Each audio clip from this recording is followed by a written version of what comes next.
Welcome to the session. So as Danielle explained, we're going to be having a look at sort of career advancement and how you can use insights and your self-awareness that is created by these insights to sort of leverage off some strengths and gain traction in the industry. Okay, so just in terms of a sort of a broad agenda about what we are going to be discussing today. So before we can sort of understand the skills and sort of industry trends that have emerged, we do need to understand a bit about the work context and how we had got here and why these skills are required. We'll then have a look at some of those skills and trends that have emerged as a result, and then move on to development and how you can leverage strengths, and then just wrap up with a conclusion and any questions that there may be. All right, so just to start off, who's SHL? So ultimately, we are a company that uses data, sometimes psychometric data, to help companies make better business decisions. We're involved in both talent management and talent acquisition processes, and assist companies in driving stronger and more sustainable business outcomes. Okay, so where do we find ourselves today in terms of our context? So ultimately, the world of work is in constant change. Has been for a while now, even before the pandemic. We are working in a very dynamic and changing world, and every day brings it with it sort of new challenges, but also new opportunities. And one of the things that we have seen is obviously the rise of remote work and an escalation in digital transformation. Other trends also include 5 generations working in the workplace. So this leads to things like looking at communication, skills transference, and looking at elements of those. Now, we've also moved with the introduction of the 4th Industrial Revolution. We've very much moving from adaptation to transformation and implementing new processes. And it's not really about optimization, but more about transforming and creating something new. So our external environment is very different to what we started off with, especially with the COVID pandemic. Climate change is also playing a role. Health and wellness has become more of a concern. And this has also contributed to employee behavior as well as needs that have transformed and changed. Requirements are different. The workplace is asking for different skills. You've very much focused on sort of a personal touch taking over the workplace, and we look at values creation. Collaboration has become key in order to get work done, and there's very much blurred boundaries between home and work, thanks to sort of the digital worker. The foundational requirements for job success have also evolved, and they continue to evolve. So this is something that to anyone who is sort of focused on advancing their career is to make sure you keep up to date with how the world of work, especially specific to your career or those of your customers, are transforming. So things like creativity and agility have become key. We rely more and more on technology to get things done. And we need to be able to sort of embrace technology and include it in the way we work. And there has been a very much a shift and focus on adaptability, resilience, and positivity. So just to sum this up, we are going to watch a short video.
Okay, so that's just a snapshot to emphasize some of the challenges that we may encounter and some of the themes that are coming across the industry. Like, as you saw, it emphasized new technology and collaboration. And we need to understand those in order to place our skills in context and to help us shape and define our development going forward. So again, just to summarize, the fourth industrial revolution is one of those events that has sort of transformed the way in which we work. The pandemic, as we've seen, has also had a huge impact on that. Both of these have then contributed to technological advancement. Now, this technological advancement has also required more human skills in the workplace, as we are required to do the things that technology can't. So we've seen a shift in workplace patterns and the emergence of the digital worker. And to sort of form the foundation of this, which as we engage in continuous change, we need to be supported by continuous learning. And this will be one of the key skills in the future. So in terms of the current trends in the workplace, there are a couple that I have just wanted to emphasize because they do stand out from the rest and they will need to be sort of a lifelong progression. And that is talent agility, which refers to the ability of employees of an organization to respond to external changes efficiently and nimbly. But it also incorporates the attitude and perspective of individuals. So you need to be willing, you need to be open to change, and you also need to have an awareness of what may happen and be prepared to deal with it. And this is something that needs to be continuous. Another trend that's emerged is continuous learning. This is a lifelong process that is self-directed, not necessarily guided by the organization, but guided by yourself. And it's one that embraces both formal and informal learning opportunities throughout your life. Okay, and research has actually shown that this is linked to favorable career success outcomes like job satisfaction, work engagement, and overall other positive factors. So that the science is there, and this has shown that it is supportive of sort of career advancement. So just in terms of what is happening out globally, I'll highlight this from a global perspective and then also from a South African perspective. It's important to note that continuous learning, as I've mentioned, is going to be a key element in the world of work because, as was noted by the World Economic Forum, that 50% of all employees will need reskilling by 2025. And that's mainly due to technology advancement. Critical skills are not necessarily synonymous with roles anymore. So it's important to think that we've moved very much from a knowledge-based economy to sort of a competency-based economy where we're using our skills across different sort of roles. Then critical thinking and problem solving are sort of at the top of the list of skills that employers believe will grow in the next few years, or the next 5 years. So again, very much on how you can sort of bring creativity, initiative, problem solving skills to the workplace. So very crucial. And then what sort of saw emergence this year were skills in self-management, which includes active learning or continuous learning, resilience, stress tolerance, and flexibility. So these are sort of the soft skills that, if we look at previous years, would never normally be noted here, but are now actively sought out by industries. And we saw that, again, reskilling in these areas even is something that people need to focus on. Then just in terms of leadership and social influence, so as I've said that half of us will need to reskill in the next 5 years. Sort of, and we see this as almost as a double disruption of the economic impacts and the pandemic, as well as the increasing technological advancement. But technological advancement is also transforming jobs and can also help us sort of provide keys to creating them and help us learn new skills. So that it's twofold there. We also see the increased use of employee data that is informing this.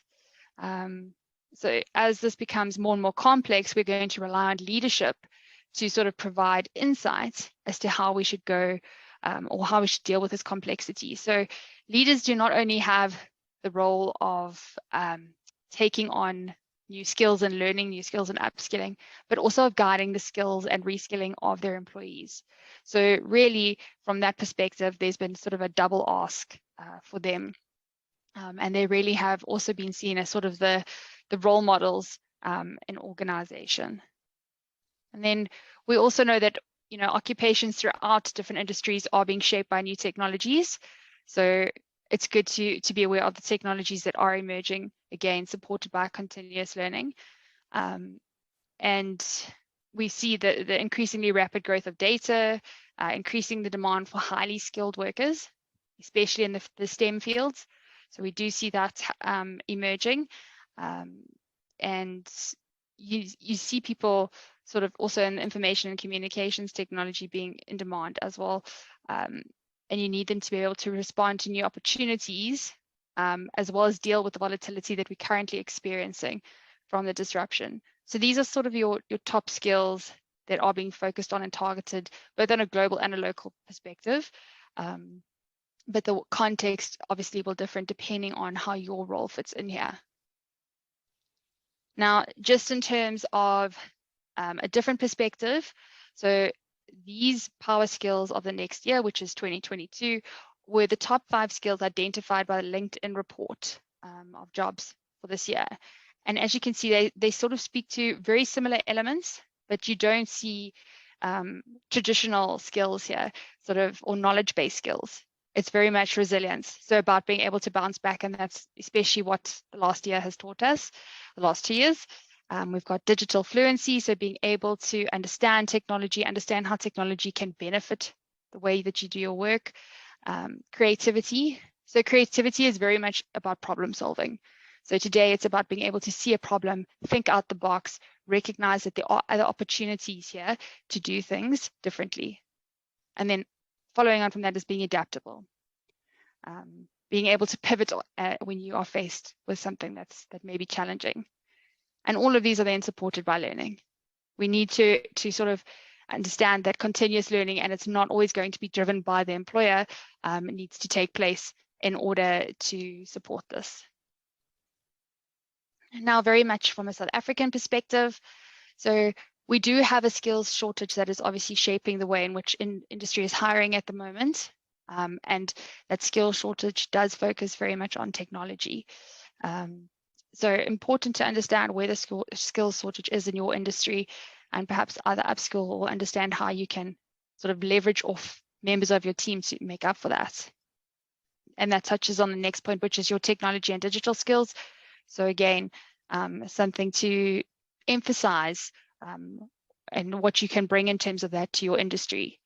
Then innovation is again still very much playing a role, wanting people to refine and develop new processes. Your adaptability and flexibility is key in the South African role. So because of our context and other challenges within which we operate, we do need to have good stress management, good resilience. We need to be able to adapt and be flexible. For example, just if there's a due date and you have load shedding, you need to be able to make a plan and operate within that context. Now, people skills have become key because it is the one area that technological advancement, digitalization, automation cannot do this task. So we very much, as a global and a local perspective, are concerned with diversity and inclusion. So if you are a people manager, you should very much be focused on this and include skills in this area.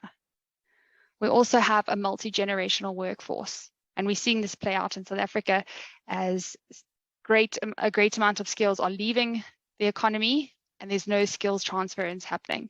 So there needs to be better communication happening between the different generations, and that's definitely an area to focus on, is your communication skills, being able to negotiate, persuade, understand different people, understand their perspectives. All right. Then I'm going to briefly go over this section. This is a section that you can use and draw upon in the future when you are deciding how you would like to direct your development. So just in terms of the assessment results that you would have received, when you are deciding where to focus, use the questions provided here in order to guide yourself and your understanding of where you would like to focus your development. It's important to prioritize the things that are obviously going to make the biggest difference or have the biggest impact. And also remember that development is a process. Rome wasn't built in a day. Development can be short-term, long-term, medium-term, but it is important to be realistic in your process. And obviously, while we are developing, we're also trying to hold down jobs and have everyday lives. So understand the context in which that happens. The reports also include your personality preferences, which are neither good or bad, but what it does do is create self-awareness and self-insight to determine how you can leverage off those preferences or how you can implement coping mechanisms in order to support you in your development. So just in terms of if you want to have a more formal development plan, it's important to note that psychometrics is a good source. It gives you some insight and gives you an objective way in which to sort of peel back the layers and have a look at your abilities and personality. But it is also good to get more sources of data. So it's good to ask for feedback, do some self-reflection and think about your experiences. When you are learning, make mistakes and see what you can transfer from there. Ask questions, look for more information, read books. Obviously, Coursera also has great development opportunities there. But there should be sort of different sources of information feeding in. We also know that 39% of employee work time is spent learning. So it is important to leverage off the development opportunities available in any role or current role that you are in. Now, just in terms of the overall process, this is sort of a broad perspective of how our process can look. We get feedback on our results, and from that, we can take the information provided in the report, identify strengths and development needs, and then we can set our development objectives. Now, when we're doing this, this is where we would identify and look for the objective or objectives that are most prominent, that are affecting us currently, affecting our performance at the moment. And I would recommend, as a rule of thumb, no more than 3 at a time that you work with, just to ensure that you aren't overwhelmed and you can give them the attention that they need. These obviously also need to be supported by development activities. And I would heavily recommend that you select activities that you enjoy doing. If you do not enjoy online learning, not a good idea to choose it, because then you aren't going to want to do it. So do something you enjoy that speaks to your passion. Get support. This can be from your colleagues, it can be from your manager, but it is good to get buy-in from other people who are rooting for you. It is also important to set deadlines and milestones so that you can monitor progress, as well as sort of close off that development loop. Otherwise, it can sometimes keep going. And it's good to have a review process to see how far you've come and if there's any further development that you may require. Now, these are some guidelines that you can use, and they provide more detail into what I've just gone through. So here's identifying your strengths, development areas. You will then set your development objectives. You can choose development activities. You can get support. And these are some sources that are offered by the university that you can take advantage of, but also consider how you like to learn. You can then set your deadlines and milestones and review them. And here are some questions that can guide that review. I also encourage you so that when you set goals that you use the SMART goals process. It helps you set specific, measurable, actionable, realistic, and time-bound results. So you can see an example there. Something like get better at analysis is quite broad. That doesn't really sort of give us any guidance on what we need to do. But something like learn 3 different statistical techniques to analyze and forecast data by the end of the year, that is more specific and real, and we can measure that.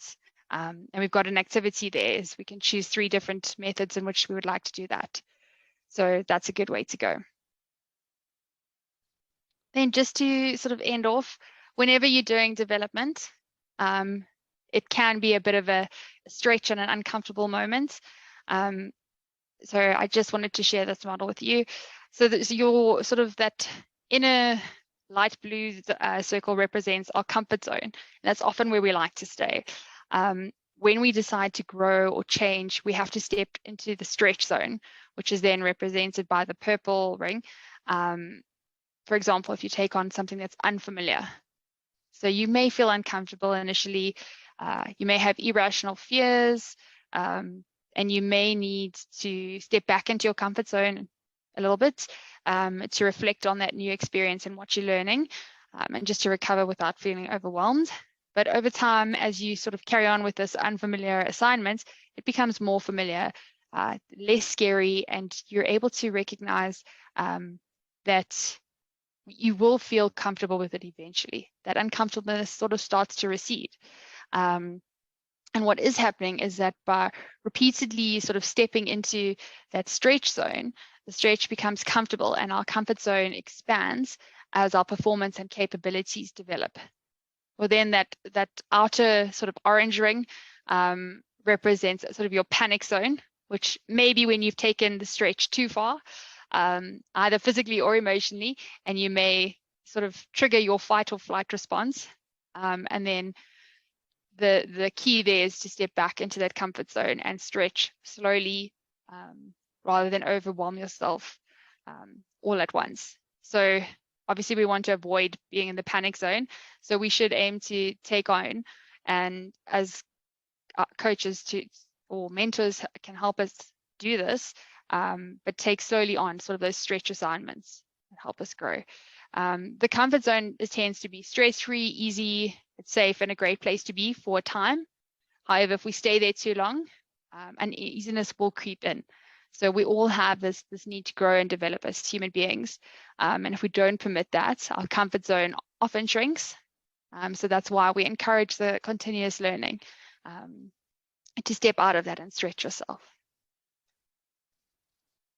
So here is a development planning exercise, which I have included.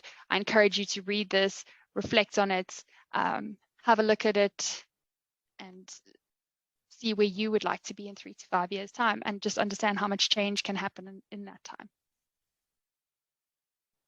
Okay, just time for some questions. If anyone has any questions.